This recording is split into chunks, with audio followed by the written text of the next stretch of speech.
Und mit den vorangegangenen Eindrücken heiße ich euch herzlich willkommen zu einem neuen Video. Wir sind hier vor Ort in Lingen. Und zwar sind wir am ehemaligen Teildepot Material Mundersum, späteren Materialaußenlager Mundersum. Das Ganze wurde laut der Datenbank 2007 außer Dienst gestellt. Was mir allerdings dazu fehlt, sind genauere Angaben, zeitliche Angaben, von wann bis wann das insgesamt betrieben wurde, also sprich wann man angefangen hat hier mit dem Bau und so weiter. Da ist diese Datenbank oft ungenau, weil die eben aus externen Quellen auch gefüttert wird. Das heißt also, Menschen, die hier mal tätig waren und das wissen, die könnten sich da melden und dieses Wissen da entsprechend angeben und dann könnte man da auch diese Angaben bearbeiten. Insgesamt war es ja bei diesen Depots immer so, dass wir recht wenig Soldaten hier vor Ort hatten. Meistens war es dann irgendjemand, der das Depot geleitet hat. Irgendwie ab Hauptfeldwebel aufwärts wird es jemand gewesen sein. Die Wachmannschaft bestand ja ganz oft aus einer zivilen Wache. Ebenso die Menschen, die hier gearbeitet haben, das waren ja in der Regel alles Zivilisten, die dann entsprechend hier diese Warenverbringung, Wareneingang, Warenausgang und so weiter dann geregelt haben. Deswegen liegen für solche Depots relativ häufig eben nur wenig Daten vor. Wir gucken, ihr habt es gerade schon bei der Durchfahrt gesehen, es ist recht voll hier. Hier stehen viele Autos und so weiter. Das ist am Wochenende natürlich anders. Es passt mir aber nicht. Guten Morgen. Es passt mir nicht an einem Wochenende. Ich muss die Zeit nutzen, die ich habe, auch in der Woche. Wir sind nämlich hier in der Woche und es hat sich eben so ergeben. Daher auch von meiner Seite aus relativ wenig Vorbereitung hier. Wir springen hier ins kalte Wasser. Ich war hier zwar schon ein-, zweimal und habe mich hier mal umgesehen. Das ist aber auch schon länger her. Und ja, wir gehen jetzt hier rein und ich versuche euch das zu filmen, was wirklich noch an die Zeit aus der Bundeswehr erinnert. Versuche das Ganze auch, also hier zum Beispiel dieses Tor wollte ich euch jetzt dann mal eben nicht vorenthalten, das da eben auch schon war. Ich versuche das Ganze noch irgendwie mit Informationen zu vervollständigen. Ich muss mal schauen, was da noch geht und ob wir vielleicht auch noch irgendwie Luftaufnahmen bekommen, wo man dann sehen kann, so sah es dann mal aus und wie es jetzt aussieht. Ihr habt ja gerade auch schon da vorne relativ lang diese Einstellung gesehen, wie ich da vor diesem Firmenwegweiser stand. Das gucken wir mal, inwiefern sich das dann mit den alten Luftbildern ja halt vergleichen lässt und so weiter. So, lange Rede, kurzer Sinn. Wir gehen da jetzt rein, schauen uns das Ganze an. Dazu nehmen wir natürlich auch wieder den Dexter mit und dann hoffen wir, dass es ein gelingendes Video wird. Also bis gleich, ciao. Ja, bewegen wir uns mal aufs Gelände. Hier innerhalb des Geländes wurden natürlich schon verschiedene Abgrenzungen und so weiter geschaffen. Ja, diese Zäune hier etc. brauchen wir jetzt eigentlich nicht großartig darauf einzugehen. Weiß jeder, dass das natürlich mal nicht so war. Hier auf jeden Fall haben wir das ehemalige Wachgebäude. Und bei diesem Wachgebäude bin ich mir schon mal mit einem ganz sicher, dass diese großen Scheiben hier natürlich nachträglich reingebaut wurden. Aber sonst vom Klinker her ist das hier immer noch genauso, wie es dann auch mal war, nur dass eben hier die Unterkunftsbereiche und so weiter waren. Vielleicht war hier auch ein bisschen Verwaltung mit untergebracht. Wobei, wenn wir hier zur Linken schwenken, jetzt habe ich hier leider ziemlich viel Wind, zur Linken schwenken, hier haben wir denselben Klinker wie an der Wache. Das heißt also, dieses Gebäude hier, das wird wahrscheinlich dann das Verwaltungsgebäude gewesen sein. Das ist halt auch dann immer noch so erhalten. Wahrscheinlich auch mal mit den Fenstern und so weiter umgebaut worden. Ob die anschließende Halle daran, ob die allerdings auch noch irgendwie aus der Zeit ist, ich nehme an, nicht. Das wird wahrscheinlich ein Neubau sein. Wir schwenken noch mal eben kurz hier rüber. Hier haben wir noch so ein altes Munitionsbehältnis. Und daneben steht auch noch so ein kleiner Betonkasten.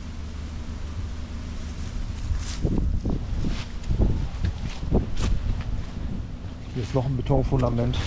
Also irgendwie, ich nehme an, dass da vielleicht früher mal 2 dieser Munitionsbehälter standen. Dann kommen wir hier aufs Gelände drauf. Hier gibt es erstmal direkt eine Rechtskurve. Hier links ist eben alles noch dieses Firmengelände. Da können wir jetzt nicht drauf gehen. Also wenn da noch irgendwas sein sollte, kann ich es euch eben leider nicht filmen. Hier haben wir die typischen Laternen. Ich nehme an, dass die auch noch original sind.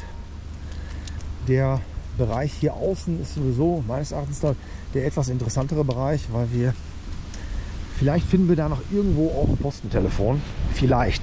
Da bin ich jetzt auch nicht ganz im Bilde, was wir da noch so zu sehen bekommen. Wir setzen jetzt erstmal unseren Gang hier weiter fort und werden mal diese Straße jetzt komplett durchgehen. Und wenn da was Interessantes ist, dann nehme ich euch da wieder dazu. Jo, da unten aus der Richtung kommen wir. Ich denke auch, das alles wird neu sein. Und hier haben wir dann die ersten Eindrücke, wo man noch die entsprechend alte Schuppenbauweise so erkennen kann. Das Ganze wurde dann hier mal mit diesen Steinen entsprechend zugemauert. Da wurde ein Rolltor eingezogen. Und die gleiche Geschichte sehen wir entsprechend hier der Straße entlang nach unten hin durchgezogen. Das sind ganz schöne Eindrücke, weil das noch so an die Zeit halt von früher erinnert. Ansonsten habe ich hier bisher nicht viel gefunden, wo ich sagen würde, jo, das war schon immer da. Hier ist, ja, ob das ein Förderteich ist, weiß ich nicht. Es ist auf jeden Fall irgendwie eine Fläche, wo Wasser hin abfließen kann. Ob das dann früher auch schon mal hier war und als Teich benutzt wurde oder ob das schon immer so ein Sickerbecken war, das gucken wir mal in der Luftaufnahme nach, weil bei Google Earth bin ich mir sicher, werden wir auf jeden Fall etwas zu sehen bekommen, dass dieses Gelände eben noch, ja, jungfräulicher zeigt, als es nun mal jetzt eben in diesem Zustand ist. Gucken wir nach, habe ich auf dem Schirm dieses Teil. Ja, wir gehen jetzt hier weiter runter.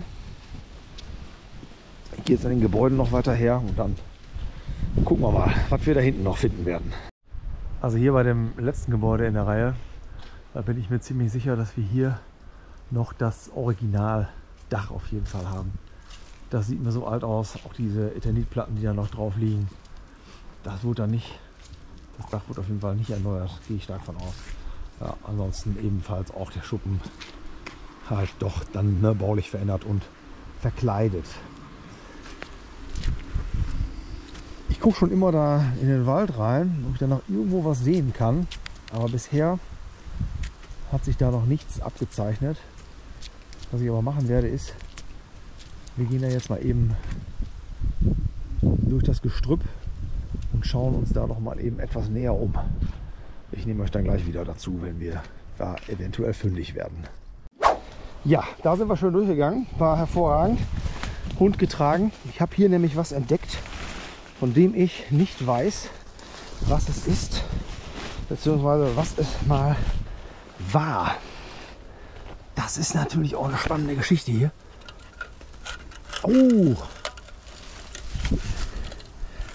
Tja, also wer das weiß, wenn mir das sagen kann, wofür das hier mal war, das wäre natürlich großartig, wenn wir da was herauskriegen würden.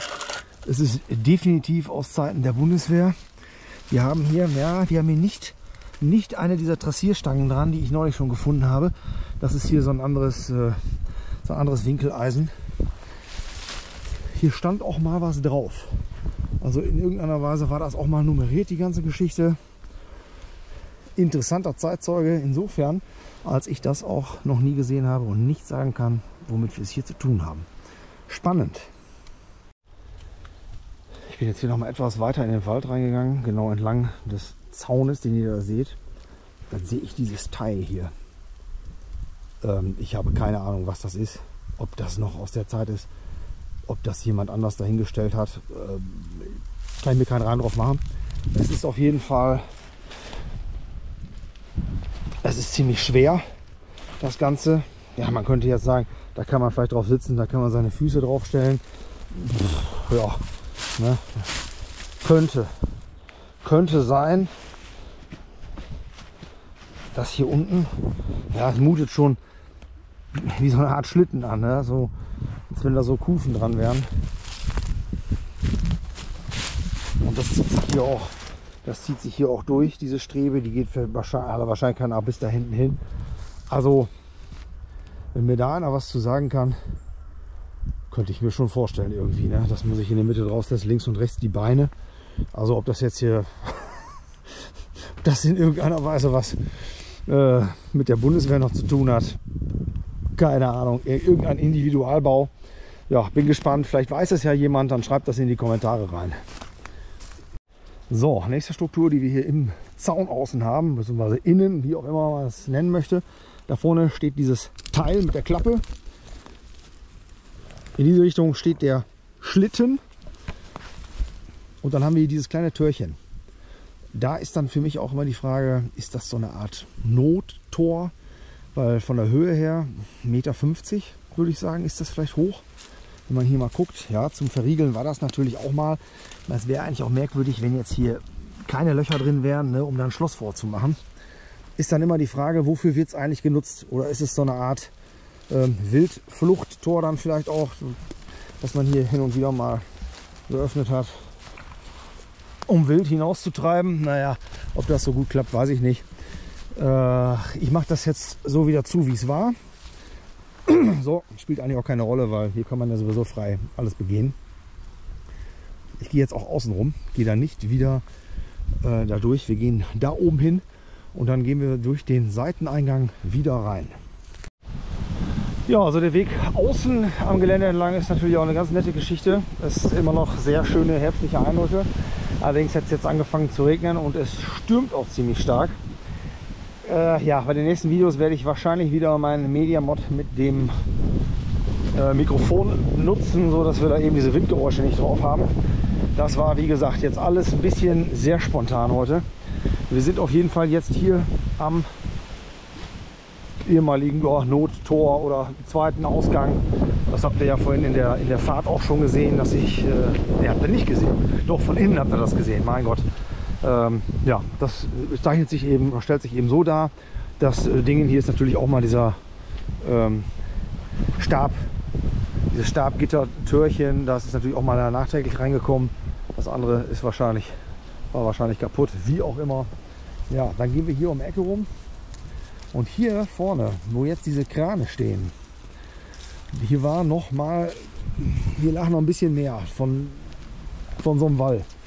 Und da lagen damals ist gar nicht so lange her, 2 Jahre vielleicht, da lagen hier noch diese Bundeswehrpaletten, diese Metallpaletten.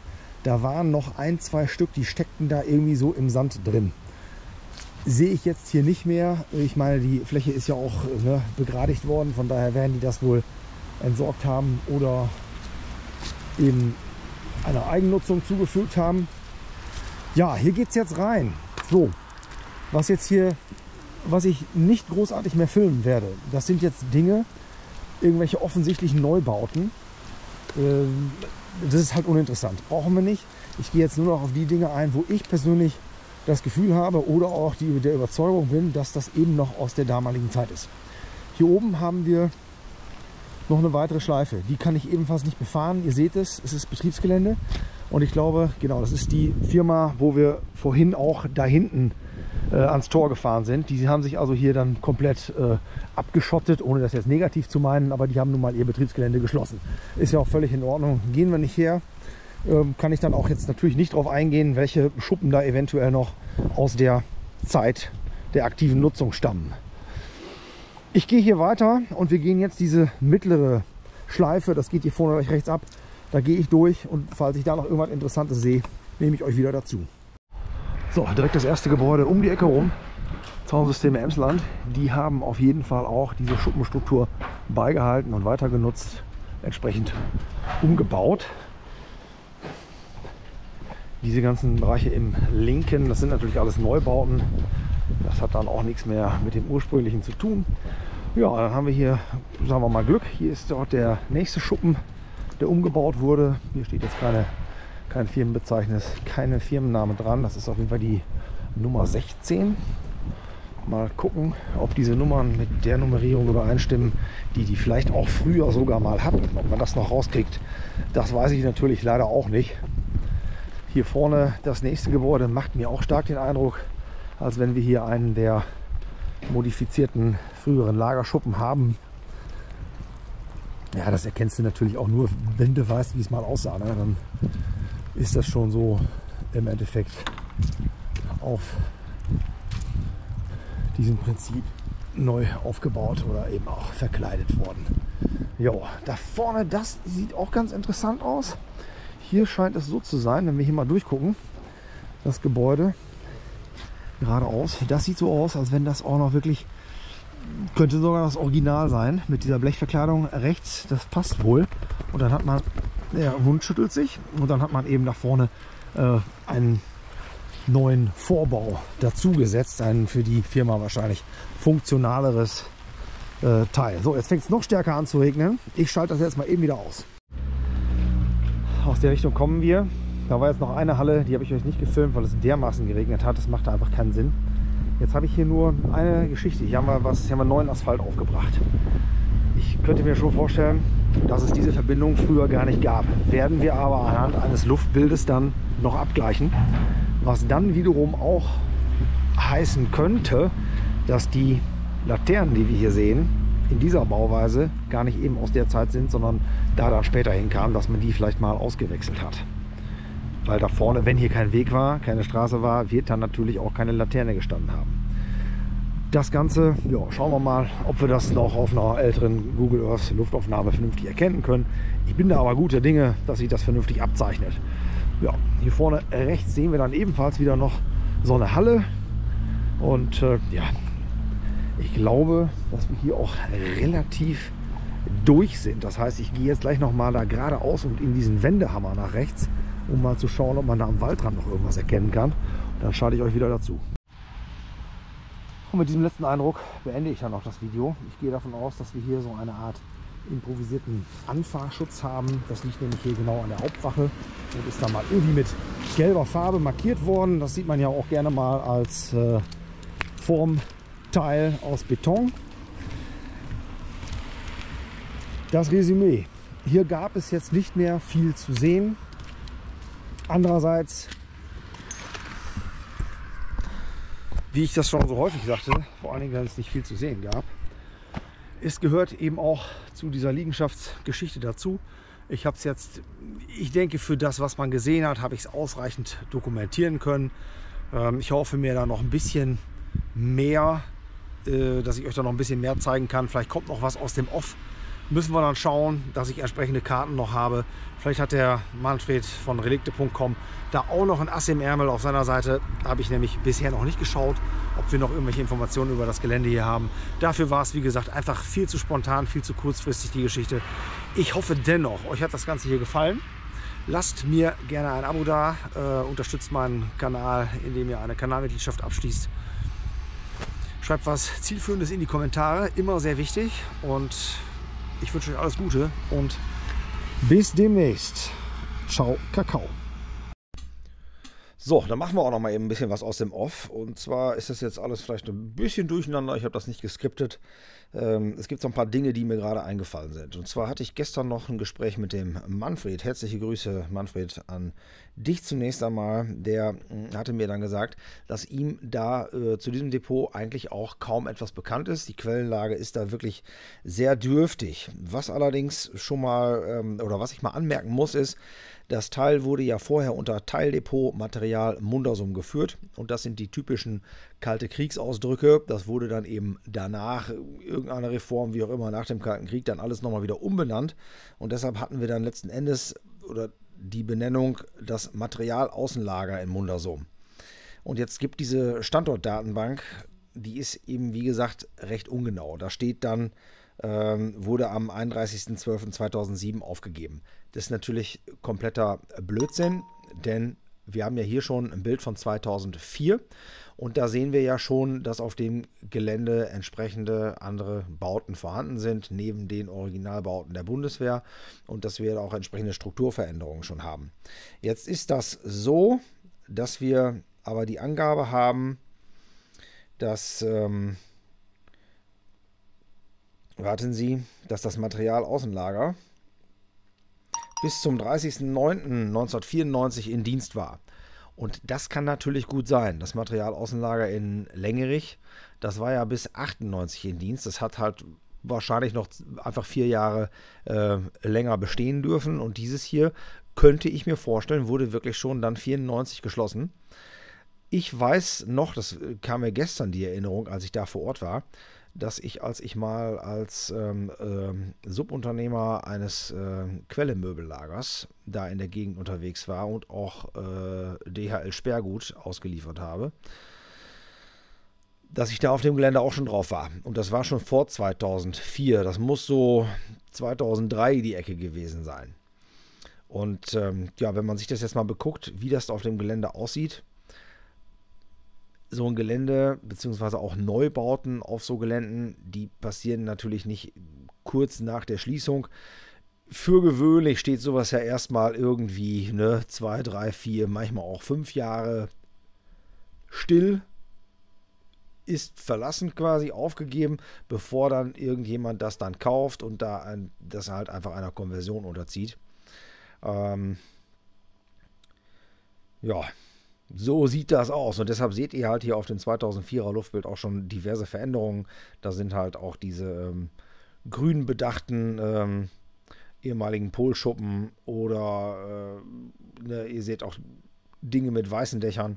Was ihr eben auch seht, ist die Straße, die ich euch vorhin schon eingeblendet habe, diese Querverbindungsstraße, die da, ja, ich weiß es eben nicht, früher wahrscheinlich nicht da war. Wir haben da eben eine modernere Asphaltstruktur drauf.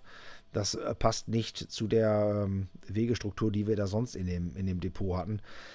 Von daher könnte ich mir auch schon vorstellen, dass diese Bogenlampen, die da stehen, dass die einfach mal neu gekommen sind und eben auch nicht mehr die alten sind. So, das hatte der Manfred mir noch gesagt. Da muss ich noch mal eben ganz kurz nachschauen. Und zwar hatte er mir noch Hinweise gegeben bezüglich der Historie. Genau. Er sagte, ihm liegen wohl Daten vor, dass da in Lingen ein Chordepot geplant war. Das war so 1969. Das Ding da ist allerdings kein Chordepot, aber es könnte sich darauf beziehen. Also die Bauzeit, das kann sein, dass dieses Ding da so um 69 dann erbaut wurde. Wann es fertiggestellt wurde, ja, da gibt es dann eben auch leider keinerlei Angaben drüber. Insgesamt unterstand dieses Teil, weil es kein Chordepot war, dem Territorialheer und aller Wahrscheinlichkeit nach dem Versorgungskommando 800 in Lingen. So, es gibt auch leider keine öffentliche Chronik vom Versorgungskommando 800 in Lingen, dem man jetzt auch noch irgendwelche Informationen hätte entnehmen können. Auch an dieser Stelle danke an Manfred für diese ganzen Informationen, die mir eben entsprechend nicht vorlagen oder vorliegen. Ja, und damit habe ich jetzt, glaube ich, auch aus dem Off genug über das Gelände gesagt. Danke, dass ihr zugeschaut habt und wir sehen uns die Tage wieder. Macht's gut. Ciao.